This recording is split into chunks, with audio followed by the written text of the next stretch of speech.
The gavel struck the wooden block with a sharp crack, silencing the murmurs that rippled through the courtroom. Judge Alan Morrison, a man known for his unwavering adherence to legal precedents, adjusted his glasses as he peered down at the woman standing before him.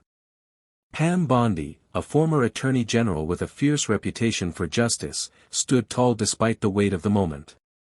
Around her neck, a delicate silver cross caught the dim light, its presence seemingly insignificant yet at the heart of the controversy that had brought them here.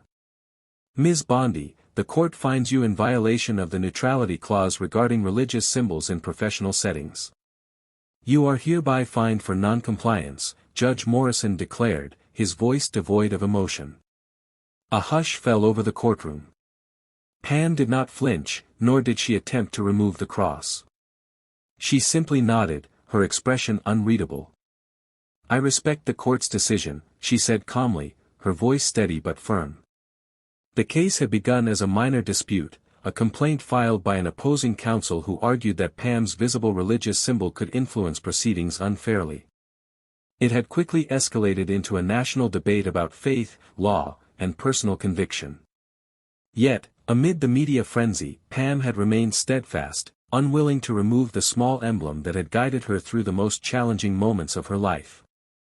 As the courtroom emptied, Judge Morrison lingered behind his bench, tapping his fingers against his desk.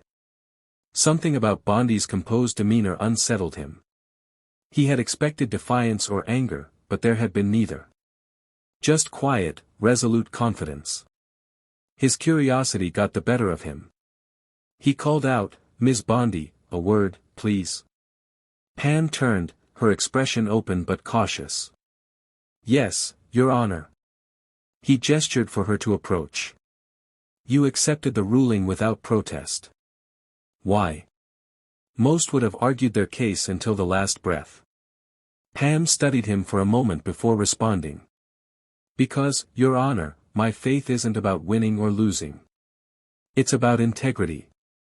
If I claim to stand for justice, then I must also respect the law, even when I disagree with it. Something flickered in Morrison's eyes, a crack in the armor of detached professionalism he had spent decades perfecting. He leaned forward slightly. And yet, you did not remove the cross. Pam smiled faintly. No, sir. Because the law may govern my actions, but it does not define my faith. The judge leaned back, thoughtful. Over the years, he had seen many lawyers fight cases with ferocity, bending the law to their will, exploiting loopholes, never conceding even when the moral high ground was lost. Pam Bondi was different. She had accepted the consequences without compromising her principles.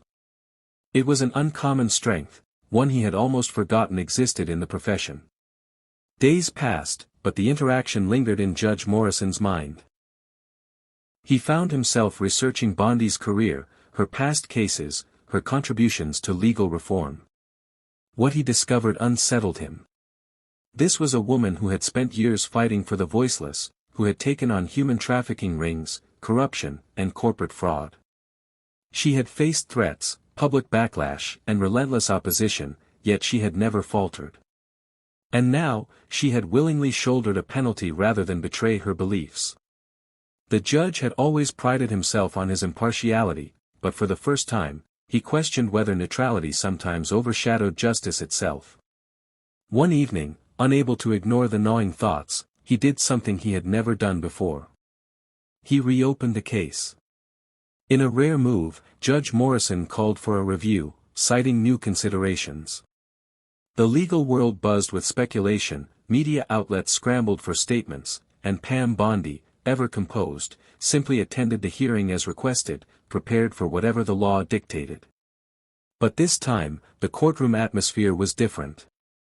Judge Morrison cleared his throat as he addressed the room. In revisiting this case, I have come to understand something crucial. The law is meant to protect fairness, but fairness is not always rigid. Ms. Bondi's cross did not interfere with justice, rather, her actions have consistently upheld it. To penalize her for an emblem that represents the very principles she fights for is, in itself, unjust. A ripple of astonishment spread through the courtroom. The judge continued, therefore, the fine is revoked, and this court formally acknowledges that symbols of personal faith do not inherently compromise professionalism or fairness. For the first time in her career, Pam Bondi was momentarily speechless. She had not expected this turn of events, nor had she sought vindication. But in that moment, she realized something profound: conviction, when held with integrity, had the power to move even the most immovable institutions. As the ruling was met with a mixture of applause and murmurs, Judge Morrison met Pam's eyes, a silent understanding passing between them. She had taught him something no legal textbook ever could. Outside the courthouse, as the sun dipped below the horizon, Pam touched the cross at her neck and whispered a quiet prayer, not for victory, but for the kind of justice that went beyond mere legality. And in that moment, she knew she had already won.